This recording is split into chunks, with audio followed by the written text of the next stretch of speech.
안녕하세요. 니체의 영혼회귀의 철학입니다. 오늘은 니체 시인에 대해서 하던 거 마무리하도록 하겠습니다.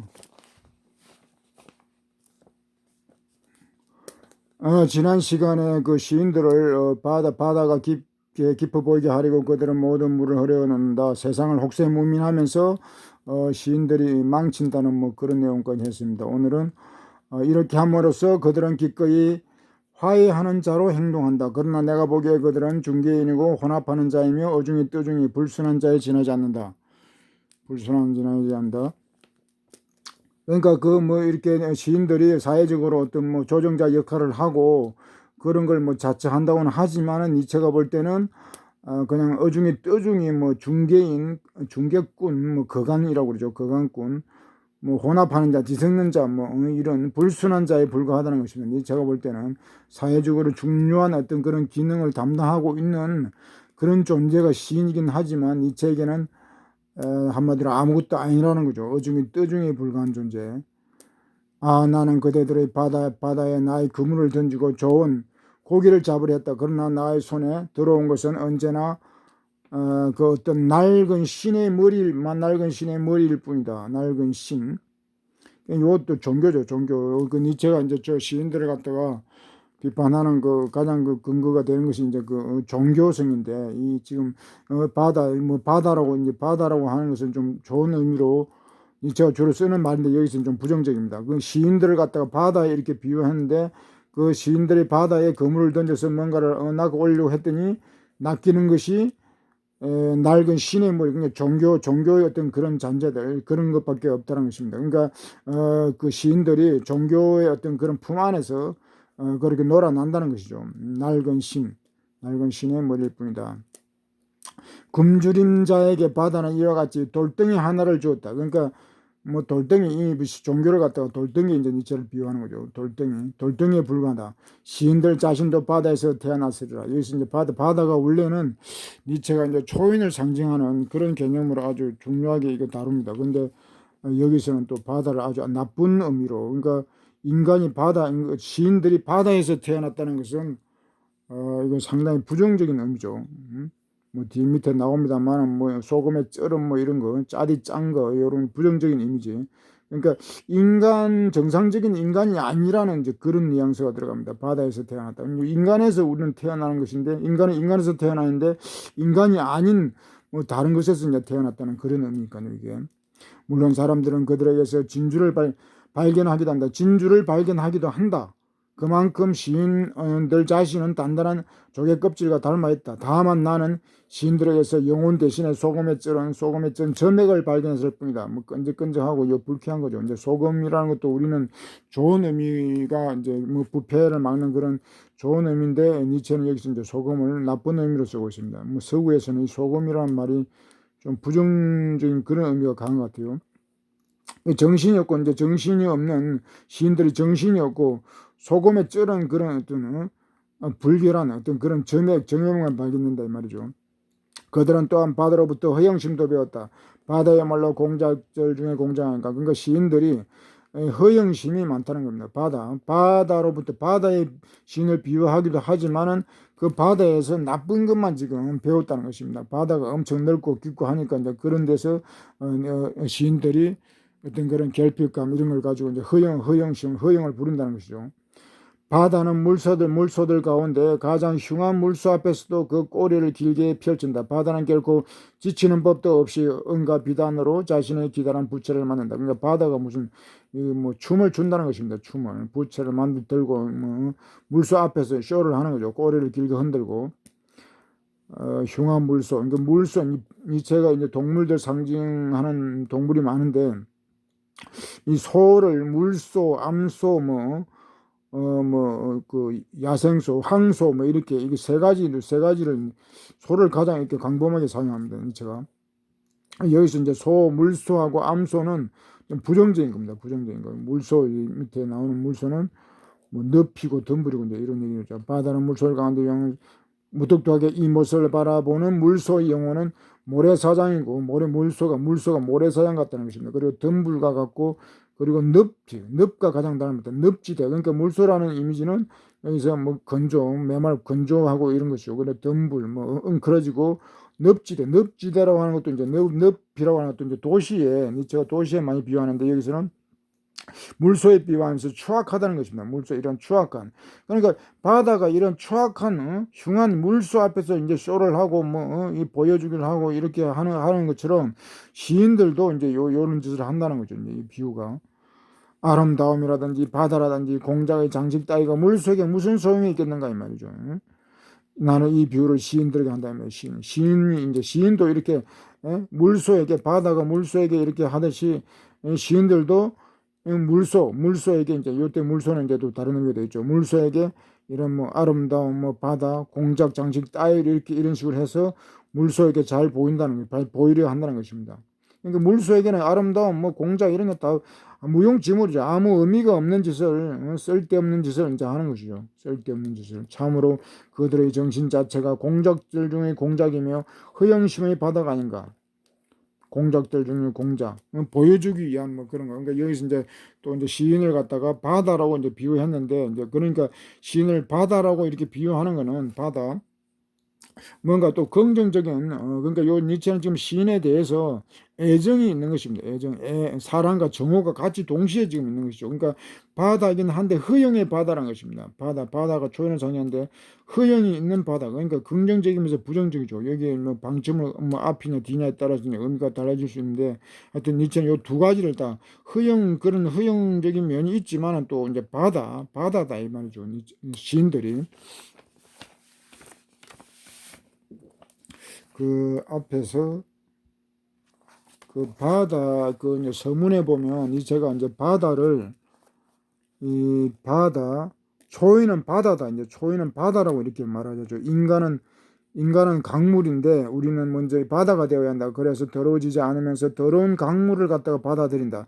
그러니까 이 바다라고 하는 것은 더러운 강물, 추악한 것도 다 정화할 수 있는 그런 능력이 있기 때문에 이제 초인을 이제 비유해서 초인을 바다라고 이제 한 것입니다. 그러니까 요 시인들을 지금 바다에 비유하는 것도 시인들에게는 그만큼 가능성이 있고 어떤 위대한 그런 면이 있기 때문에 지금 바다 이야기하면서 그러나 온전한 바다는 아니고 이제 허영의 바다라고 이제 이렇게 한 것입니다. 허영의 바다. 시인들은 바다긴 한데 아직은 초인은 되지 못한 그런 허영기 있는 조금 그런 위선적인 바다라는 것입니다. 이 시인이 그 문제가 되는 것은 아까 이 바다가 물소를 뭐 이렇게 상대한 그런 것처럼 시인도 간격을 원한다 이 말이에요. 간격을 원하는데 그것이 바로 물소라는 것입니다. 물소.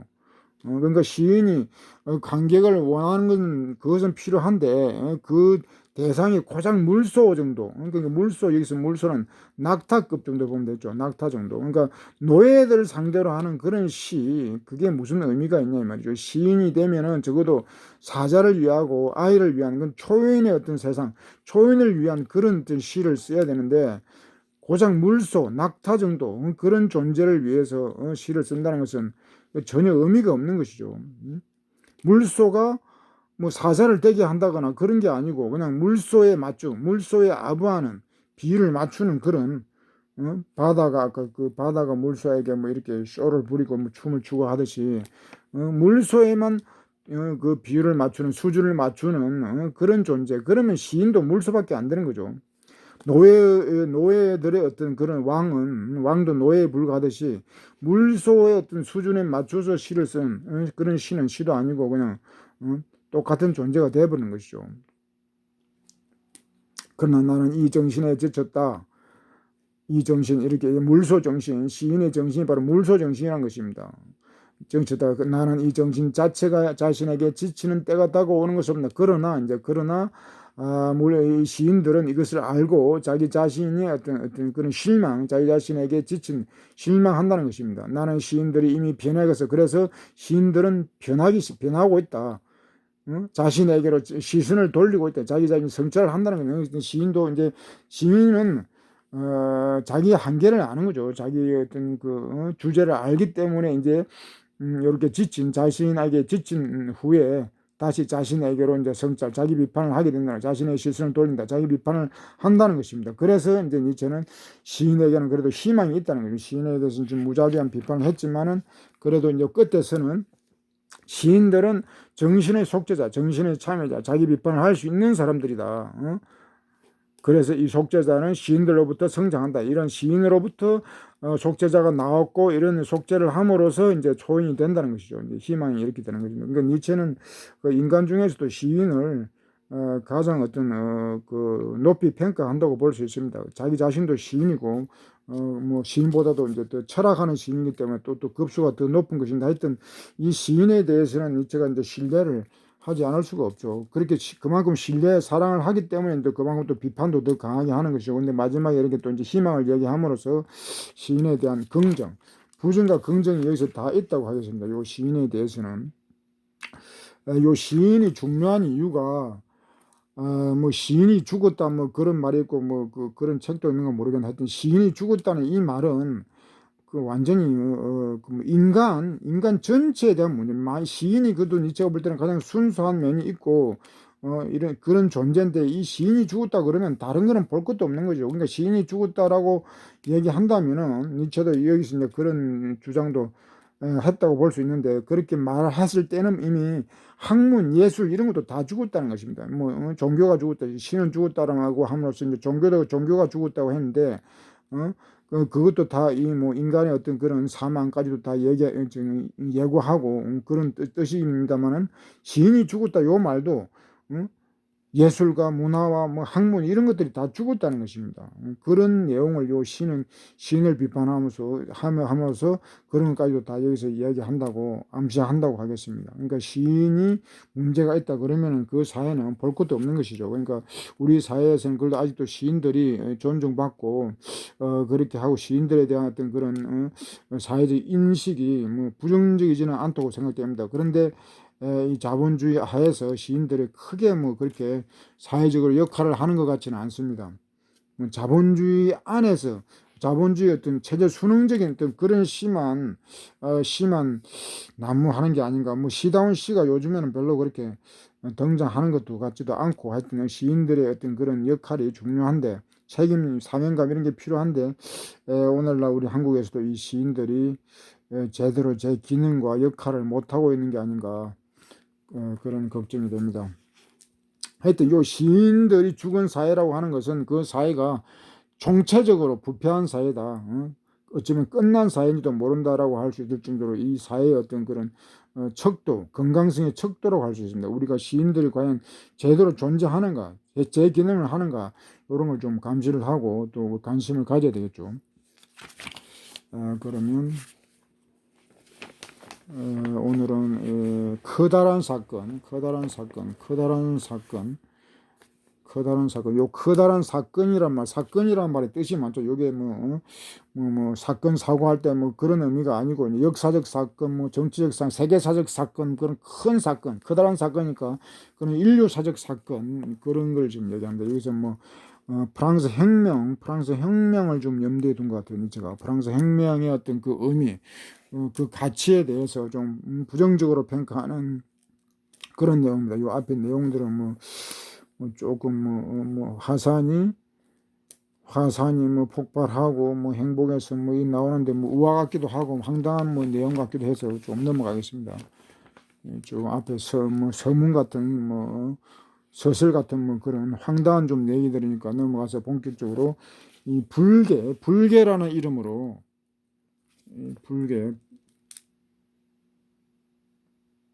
이 불개와 이제 대화를 하면서 불개 이야기를 합니다. 이 불개라는 이 제가 비유하는 동물들이 상징적인 동물들이 많은데 여기서 또 이제 불개가 이제 나옵니다. 불개라는 건 처음 나오는 것 같은데요. 불개 여기서 세 가지 의미로 씁니다. 세 가지 그 혁명주의 또는 파괴주의자들 이런 프랑스 혁명 같은 그런 자유주의자들 어떤 그런 혁명주의자들을 얘기하고 또 국가도 이제 불개라고 얘기하고 또 자라투스트라 자신도 불개라고 얘기합니다. 그러니까 크게 세 가지 지금 이야기를 하고 있습니다. 그러니까 불개와 지금 자라투스트라 불개들을 이제 비판하고 비난하는 그런 내용입니다. 불개 대화를 하고 있다. 자라투스가 말했다. 돼지는 피부를 갖고 이 피부는 여러 가지 병에 걸렸다. 예컨대 이 병 중에 하나가 인간이다. 그러니까 자라투스가 지금 얘기하는 거 이 대지는 피부를 가지고 있는데 그 피부에 여러 병이 걸렸고 그 중에서 가장 큰 병이 인간이라는 것입니다. 인간. 그래서 이제 요 이제 불교가 나오고 뭐 혁명이 나오고 뭐 파괴가 나오고 이제 그렇게 하는데 하여튼 요 인간이 어떤 이 지구의 병적인 존재다. 뭐 이보다 더 심한 말도 하는 수도 있죠. 철학자들이. 인간이라는 병이다. 그리고 이러한 병증의 또 하나는 불개라고 하는 것이다. 불개. 인간이 병인데 또 이제 불개는 더 이제 치명적인 병이라는 것입니다. 이 개에 대해서 인간들은 수없이 속이기도 하고 또 쏟기도 했다. 불개. 이 비밀을 파헤치기 위해서 나는 바다를 건너왔다. 그리고 이제 진심을 적나라하게 들여다보았다. 참으로 그 발끝에서 목에 이르기까지 나는 불개의 정체가 무엇인지 이제 알았다. 그리고 모든 폭발과 전복의 악마들에 대해서도 마찬가지로 알았다. 불개를 악마라고 말합니다. 폭발, 전복, 파괴자, 파괴하는 자, 체제를 파괴하는 자들, 그런 것들을 이제 불개라고 그러고 또 악마라고도 얘기하면서 이제 얘기합니다. 악마들 앞에서 두려워하는 것은 늙은 노파들만이 아니다. 나오너라 불개야 너희 심년에서 그 심령이 얼마나 깊은지 실토하라. 네가 씩씩거리며 콧숨으로 뿜어내는 것은 어디서 오는 것인가? 라고 이 불개라는 비유가 뭐 불을 뿜는 그런 아주 무서운 존재죠. 그러니까 무서운 어떤 그런 어떤 의미를 가지고 지금 이제 불개의 정체가 뭔가 너네들의 그 파괴, 전복 세력, 전복한다는 세상을 전복한다고 하는데 그런 뭐 이유가 뭐고 본심이 뭔가 이제 이런 것을 지금 묻는 것입니다. 나오라. 너희들은 불개들은 뭐 자유주의 프랑스 혁명이니까 그 주동자들이 자유주의자 그 자유주의자들이죠. 그러니까 너는 바닷물을 마음껏 퍼마셨다. 바닷물 이 소금이라는 것이 좀 부정적이라고 얘기했죠.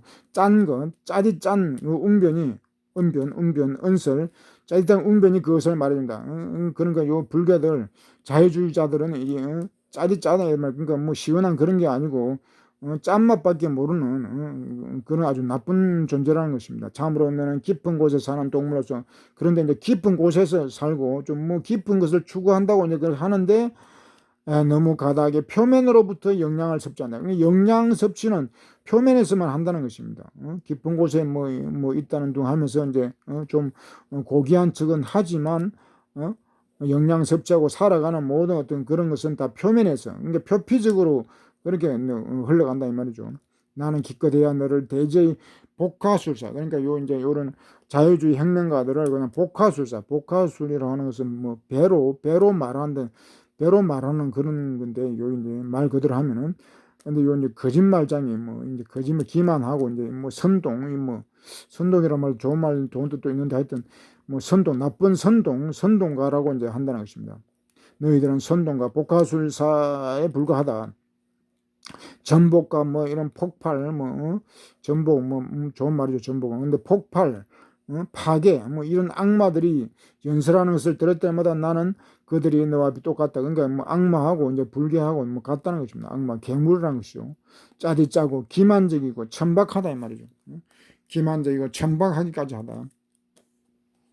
너희들은 그왜 이제 이런 불개가 이런 천박하고 이런가 천박하고 기만적인가 위선자인가 이제 나오겠죠. 너희들은 불개들은 자유주의자들은 파괴주의자들은 울부짖을 줄 알고 죄를 뿌려 어둡게 만들 줄도 안다. 너희들은 최고의 허풍쟁이고 진흙을 뜨겁게 끓이는 기술을 충분히 배웠다. 울부짖을 줄 알고 뭐 소리치고 소음을 내고 뭐 세상을 시끄럽게 하고 죄를 뿌려서 뭐 어지럽힌다. 뭐 죄를 뿌리면 뭐 아무것도 안 보이죠. 시끄럽게 그냥 안 보이니까 죄를 뿌리게 세상을 그냥 어지럽힐 줄도 안다. 이 정도도 대단한 거죠 이게. 대단한 거죠. 너희들은 최고의 허풍 그런데 이제 요런 쓸데없는 짓을 한다는 겁니다. 허풍성이고 진흙이라는 거 요게 좀 문제가 되는데 진흙을 여기서 이제 진흙을 뜨겁게 사람이라고 보면 되겠습니다. 군중들을 뜨겁게 끌어오르게 한다는 말 그런 기술이 있다 이 말이죠. 사람들을 갖다가 뭐 휘몰아치게 하는 뭐 뭔가 그런 기술 능력이 있다는 것입니다. 대단하죠. 이것도 사람들을 뜨겁게 들끓게 이렇게 만든다는 거 이것도 누구나 할 수 있는 건 아니니까. 너희들이 있는 곳 그 가까이에는 언제나 진흙이 있다. 진흙이 있어야 한다. 요 진흙 같은 의미로 보면 해고 해면질의 그 어떤 속이 빈 거, 뭐 빈 껍데기 억지로 억지로 구겨낸 것이 잔뜩 있어야 한다. 그것들은 자유를 바라고 있는 것이다. 이제 자유 이야기죠. 그러니까 자유라는 이름으로 자유를 뭐 추구한다고 하면서 이렇게 파괴 공작, 파괴, 뭐 폭동, 뭐 이런 걸 이야기하고 하는데, 그거를 하는 사람들이 이렇게 속이 비고 억지로 구겨낸 존재들, 뭐 이런 형편없는 것들이라는 것입니다. 그 근본들이 다. 진흙 군중이라고 그랬죠. 그러니까 뭐 다 같은 내용입니다. 억지로 구겨내는 거, 억지 노름이라 하고, 뭐, 그런 죠. 다 뭐 안 좋은 말들입니다. 너희들 모두는 무엇보다도 자유라고 울부짖는다. 자유를 위해서 뭐 혁명을 하고, 프랑스 혁명은 자유했죠. 부르주아 혁명이라고 그러죠. 프랑스 혁명이 어떤 세계사를 갖다가 변혁하고, 세계사적으로 큰 어떤 그런, 변혁의 어떤 그런, 전환점이라고 할 수 있는데, 그럼에도 불구하고 이제 부르주아 혁명이라고 하는 그런 한계도 가지고 있죠. 니체는 좀 그 이야기를 한다고 봅니다. 이 자유만을 위해서 이렇게 혁명을 했다는 것입니다. 그러나 요란한 울부짖음과 연기가 커다란 사건을 둘러싸자마자 나는 커다란 사건에 대한, 그러니까 커다란 사건, 큰 어떤 그런 혁명이고 프랑스 대혁명이라고 그러니까 대사건이고 인류사적 사건이긴 한데, 이렇게 울부짖음, 연기, 매연, 뭐 소음, 뭐 이런 걸 니체가 그런 걸 들었을 때는 실망을 한다. 믿음이 어렵다. 실망을 했다는 것입니다. 이게 그 어떤 전혀 의미가 없는 것은 아니지만 뭐 소음이라든가 매연 이런 거를 볼 때 크게 실망하지 않을 수 없다 이 말입니다. 내 말을 들으라. 지옥의 소음이란.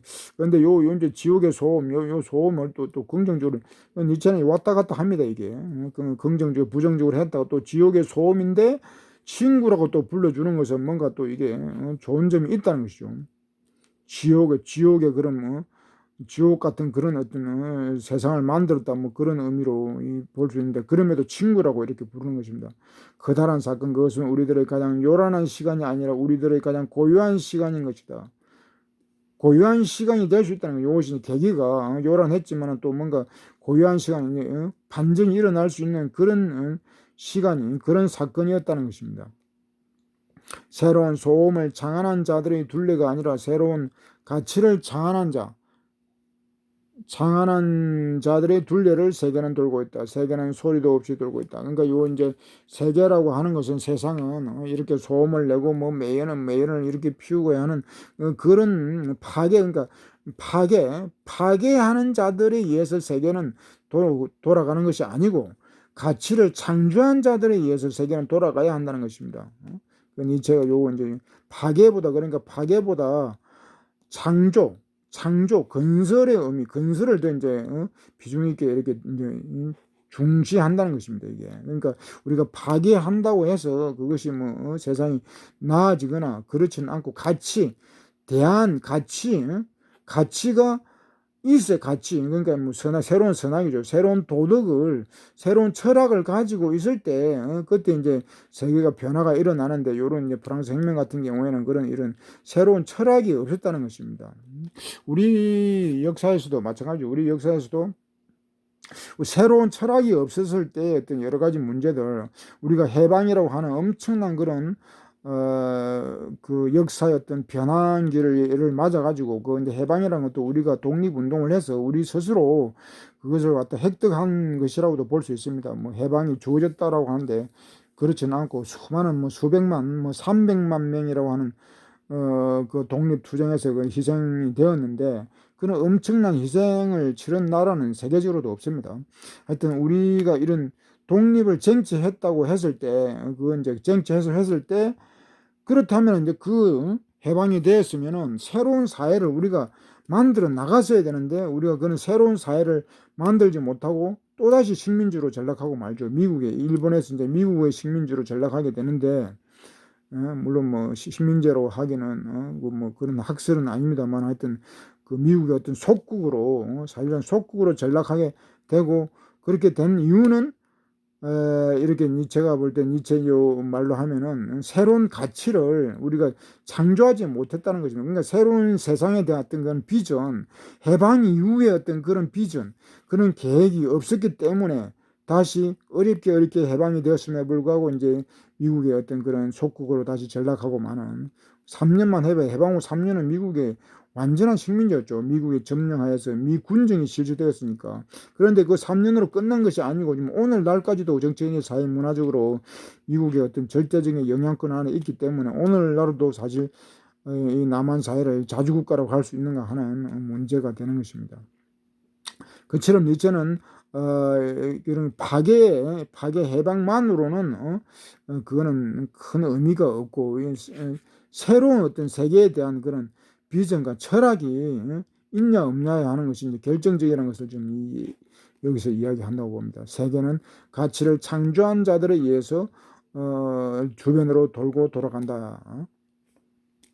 이제 고백하라. 너희들이 일으킨 소음과 연기는 사라지고 나면 거의 언제나 아무런 일도 일어나지 않은 것과 마찬가지하는, 그러니까 파괴하고 전복하고 뭐 행명해도 그게 아무런 의미가 없다는, 아무런 일도 일어나지 않은 것과 마찬가지다.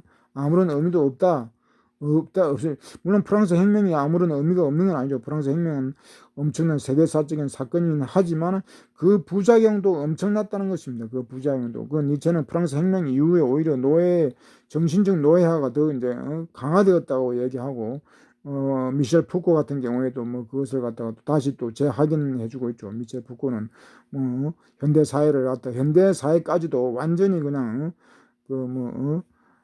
강금사회 뭐 이런 이야기를 하는데 사실 감옥사회라는 거죠. 노예 사회 정도가 아니라 아예 그냥 감옥사회, 감옥과 다름이 없는 그런 자유와 평등 뭐 이런 것이 없는 그런 억압사회라고 하는 것을 이제 미셸 푸코는 니체의 이런 학설을 이어받아 가지고 더 발전시키게 됐습니다. 했을 정도로 지금 이 사회가 현대 사회도 엄청난 문제를 봉건사회 이상으로 문제를 안고 있기 때문에 이 니체 이 말이 틀린 말이 아니죠. 아무런 일도 일어나지 않은 것 같다. 틀린 말이, 아주 틀린 말이, 뭐 아주 맞는 말도 아니지만 아주 틀린 말도 아닌 것입니다. 하여튼 그 미셸 푸코라는 사람이 그 현대 사회를 미셸 푸코는 그 숨진 지가 뭐 몇 년 안 되죠. 몇십 년 안 되기 때문에 현대인인데 그 사람이 이제 그런 강금 사회 이런 얘기를 할 정도라면은 참 이거 뭐 큰 충격이고 니체가 얼마나 성각자인지 그런 게 드러납니다. 하나의 도시가 미라가 되고 입상들이 진흙 속에 파묻힌다고 해서 무슨 소용이 있냐. 그러니까 도시가 파괴되고 뭐 이렇게 한다고 해서 입상들 동상들이 동상들을 갖다 쓰러뜨리는 한데서 그게 무슨 의미가 있느냐 이 말입니다. 나는 입상들을 전복시킨 자들에게 이렇게 말한다. 소금을 바다에 입상들을 진흙탕 속에 던지는 것은 참으로 어리석기 짝이 없는 것이다. 소금을 바다에 던지면 그거 아무 의미 없는 것이죠. 이거 뭐 동상 요런 건 요 이제 입상 해놓은데 그 기존의 질서, 기존의 어떤 뭐 윤리 도덕 뭐 이런 그런 까지 다 의미 상징한다고 보겠습니다. 입상, 동상, 기존의 어떤 질서를 상징하는 그런 것이 이제 동상으로 새겨지는 것이니까요.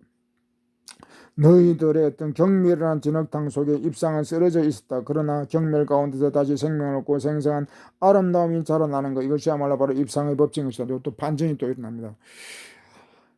그러나 이제 이런 입상들이 무너지고 도시가 파괴되고 이제 이런 뭐 이렇게 함으로써 이런 것이 다 사라지는 것이 아니고 다시 부활할 계기가 된다는 것입니다.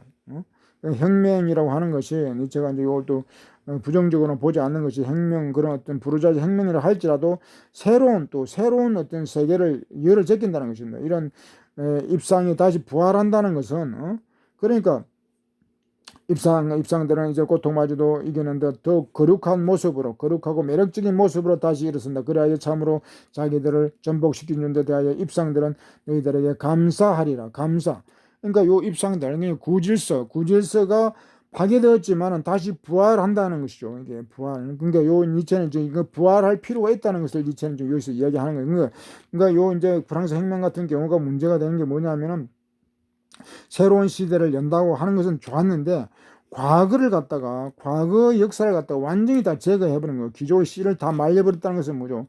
귀족의 어떤 그런 문화, 고귀한 문화라는 것도 있는 것이고 전통 속에서 빛나는 것도 있는 것인데 그런 것조차도 다 완전히 말살해버렸기 때문에 그런 것은 문제가 된다 이 말이죠. 그러니까 우리도 지금 근대, 현대 뭐 이렇게 그쪽 오면서 과거의 전통이라든가 이런 걸 우리는 깡그리 그냥 말살해버리고 뭐 서구화만 돼가지고 이게 뭐 완전히 뭐 뿌리 없는 그런 지금 사회가 문화 뭐 이런 사회가 되었는데 니체에게는 이런 뭐 과거 고대 중세뿐만 아니라 뭐 인간의 어떤 뿌리가 동물까지도 가지니까 동물 원시 어떤 원시인들 이런 데에서도 우리가 현대인들이 배워야 할 것이 많고 되살려야 할 것이 많은데 엄청난 것이죠. 인간의 어떤 그 자연성 이것만 해도 엄청나고 자연이 동물이 인간의 어떤 그런 뿌리라고 한다면 원시인들 또 중세인들 이런 것도 다 우리가 본받을 점이 있는 것입니다. 그런데 그런 부분들을 다 죽여버렸는데 그러나 또 그런 것들이 살아나 혁명을 통해서 짓밟히고 무너지면서 다시 이제 매력적인 모습으로 이렇게 살아난다는 것입니다. 그래서 혁명에 대해서 감사할 필요가 있다는 것입니다. 니체에게는 이런 게 특징적이죠.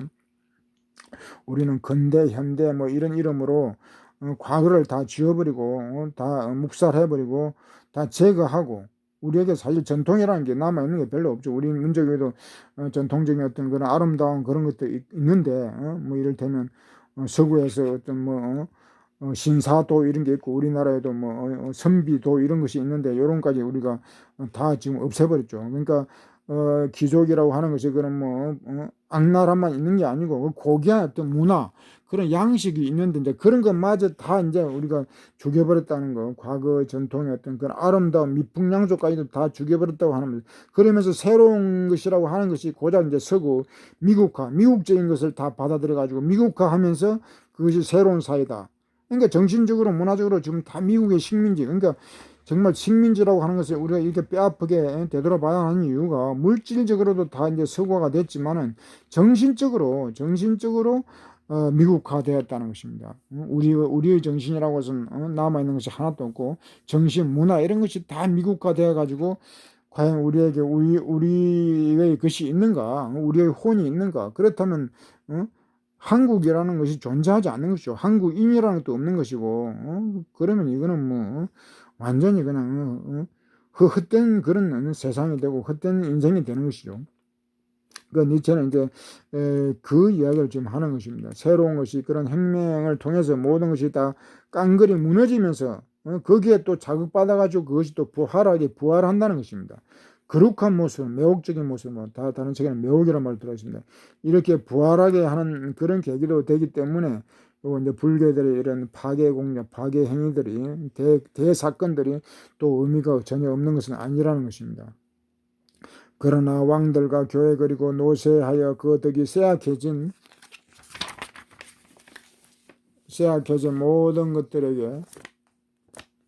모든 것들에 대해 나는 이렇게 충고한다. 차라리 전복당하도록 파괴되도록 하라. 그대들이 다시 생명을 얻고 그대들에게 덕이 다시 생겨나도록. 그러니까 이 모든 것들은 전복당할 필요가 있는 것이잖아. 다시 새로운 생명을 얻고 다시 부활할 수 있기 때문에 전복당하라 이 말이죠. 생명을 얻는다. 파괴당하라. 파괴되라. 나는 불교 앞에서 이렇게 말했다. 그러자 불교는 무뚝뚝하게 내 말을 가로막으며 물었다. 교회라고 그게 도대체 뭐냐? 그래서 내가 대답했다. 교회 그것은 일종의 국가다. 국가, 교회. 사실은 교회가 종교가 국가보다 오히려 더 우위에 있었죠. 우위에. 중세 1000년 동안 교회가 국가를 지배하고 모든 것을 다 지배했으니까 국가와 교회 뭐 지금도 교회 종교가 국가에 뭐 엄청난 영향력을 행사하고 있습니다. 지금도. 우리 사회 같은 경우에 뭐 종교인 한 절반이 된다고 그러니까 종교를 믿는 사람들이 그러니까 국가도 이 종교인은 눈치를 보지 않을 수가 없고 종교는 적극적으로 아닌 국가의 압력을 또 행사하기도 합니다. 가장 기만적인 하지만 입을 다물라 너 위선적인 개여 너는 너의 동료를 잘 알고 있지 않느냐. 같은 그러니까 뭐 불교나 이 종교나 국가나 다 이제 같은 부류라는 것입니다. 너와 마찬가지로 국가 또 이제 불교를 파괴주의자 첫 번째 파괴주의를 했고 이제 또 국가 교회 이런 게 다 이제 불교라는 것입니다. 불교 불을 뿜어내서 파괴하는 다 국가가 이제 국민을 망치는 거죠. 막 국가가 이제 파괴하는 것은 국민들의 어떤 정신을 갖다가 망치는 것. 국가가 위선적인 개다. 국가 그전에는 국가를 어디 괴물 중에 괴물 뭐 그렇게 했는데 뭐 여기서는 위선적인 개라고 이제 얘기합니다. 개. 불개. 너와 마찬가지로 국가는 연기를 뿜고 울부짖으며 연설하기를 좋아한다. 너와 마찬가지로 그러니까 불개죠. 불개 자유주의자들, 부르주아의 혁명, 뭐 파괴한 그런 불개와 마찬가지로 사물의 핵심으로부터 말하고 있다고 믿게 하기 위해서다. 어쨌든 국가라는 것은 지상에서 가장 중요한 동물이 되고자 하기 때문이다. 사람들도 국가를 그렇게 생각하고 있다. 내가 이렇게 말하자 불개는 시기심에서 이성을 잃고 날뛰며 소리쳤다. 뭐라 지상에서 가장 중요한 동물이라고. 불개 입장에서는 불쾌하죠. 사람들도 그렇게 생각한다고 그렇게 날뛰는 불개의 목구멍에서 전기와 소름 끼치는 소리가 터져나왔다. 그래서 나는 불개의 분노와 시기심 때문에 질식이라도 하는 게 아닌가 하는 생각이 들었다. 이었고 불개는 진정되었고 얼떨결에 숨도 가라앉았다. 불개가 어느 정도 진행되자마자 나는 미소 지으며 말했다. 너는 화를 내고 있구나 불개야. 그렇다면 내가 너에게 바란말을 한 모양이다. 여기서 이제 중요한 내용이 불개가 그런 뭐 행명을 하고 파괴 행위를 하고 하는 것이 그 이제 동기가 분노, 뭐 복수, 이 시기심 요런 거라는 겁니다. 이게 맹부는 뭐 어떤 위대한 맹부 뭐 그런 것을 내걸고 뭐 행명을 한다고 하지만은 그 어떤 진짜 동기는 분노, 시기심 이런 게 불가하다는 것이고 니체는 요걸 이제 르상티망이라고 얘기합니다. 르상티망. 그러니까 르상티망은 영어로는 리센티멘털 뭐 그런 비슷한 건데 르상티망은 그 리액션 반작용이죠. 반작용. 그러니까 이런 행명을 한다면 어떤 반작용이 아닌 능동적인 자기 어떤 그런 그 철학을 가지고 능동적인 그런 행동이 되어야 하는데 이런 그 불개들은 불자 행명은 이런 반동적인 거, 반작용적인 거, 고작 이렇게 복수심, 적개심, 시기심, 질투, 어떤 부와 권력 그런 걸 어떤 시기심에서 그렇게 한다는 것입니다. 저는 그래서도 이제 요 불개들을 갖다가 비판하는 것이죠. 동기가 순수하지 않다는 것입니다. 고작 이 정도 분노, 시기심 가지고 그렇게 혁명을 하고 뭐 파괴를 하고 뭐